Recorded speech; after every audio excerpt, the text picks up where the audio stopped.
All right, we're at our bed and breakfast, and this is a wonderful exhibit hall that we're able to use for the United States team, and we're able to set up shop here and work on the airplanes. And what we're looking at here are a couple of airplanes from Bryan Hebert, and I'm going to go ahead and let him talk a little bit about these planes and what it took to get them here.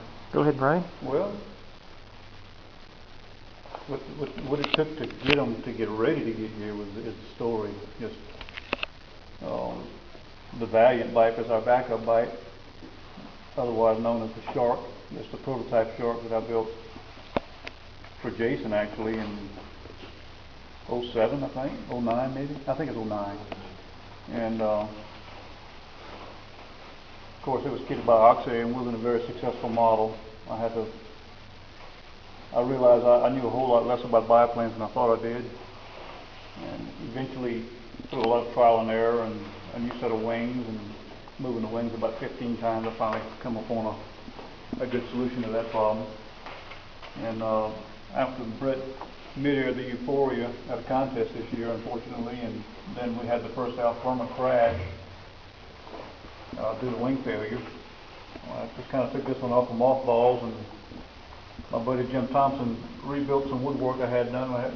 Basically the biplane was just used for testing, and had to put it in service. So this is really the prototype for the Shark, right? This is the prototype of the Shark, yeah. It's made out of 1/16 balsa that I molded over a male plug with a vacuum bag. I glassed the outer and inner shell at the same time over a male plug. So that's actually, it's different. Normally these planes are made with a plug and then you build it kind of from the outside in. You actually are wrapping around a solid plug, right? Right. What I did was I built two halves for the plug, and I laid them out. And the reason why I did that is because at the time when I was building this for Jason, we were trying to make it to be a world championship model.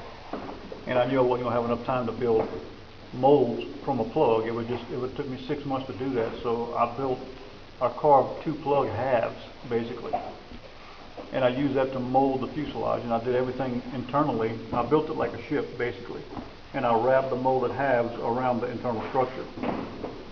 And it's very strong. I mean, it's stronger than any fuselage you can imagine, and it's light because it's 1/16 balsa. The nose is all composite, and everything else was built up traditionally. And then the Alferma. Now this is Brett's primary airplane, right? Yeah, the primary airplane, the Alferma. When we went to Portugal, Brett and I talked about designing a biplane. We knew that was kind of the way that FAI was going, and it took a little while to get off the ground. I built the first prototype and it was overweight, and through about 6 months of working with it, I was able to get the airplane underweight, and we made the teams with it last year, flew it in team trials.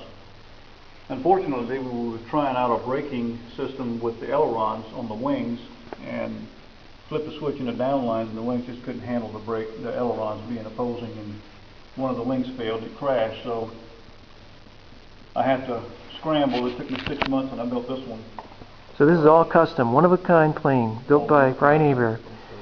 And Hunt did a fantastic job doing a lot of CAD work for me and getting a lot of the laser parts cut. It's still basically a scratch-built airplane because it's not 100% a kit.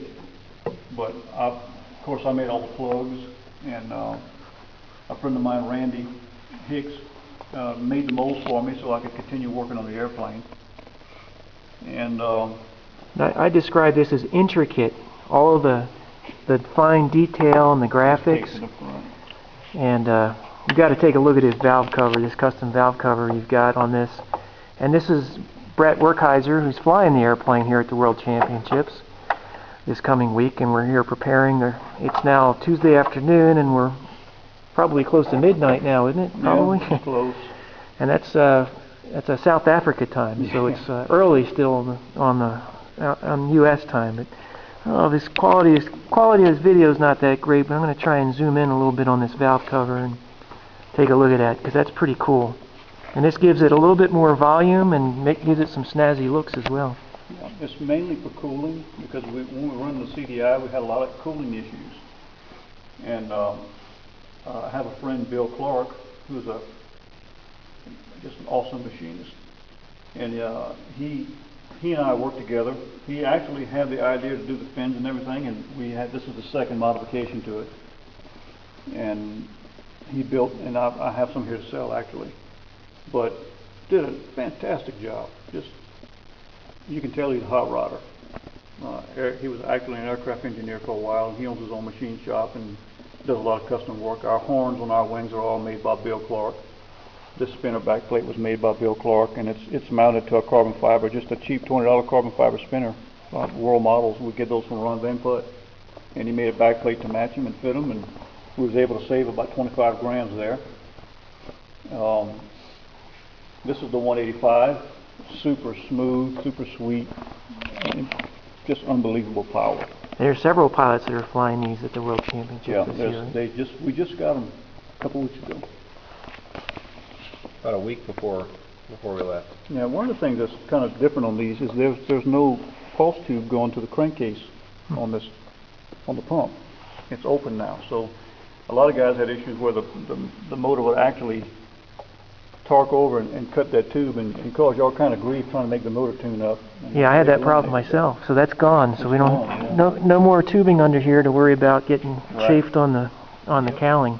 And the 175 Sport is also a nice motor that they've just come out with. It's pressurized like the FZs, so there's no pump at all up front. Great. Well, thanks for the rundown, guys. I know it's getting late and probably going to want to get some sleep. So good luck. We'll maybe catch up with you tomorrow. All right.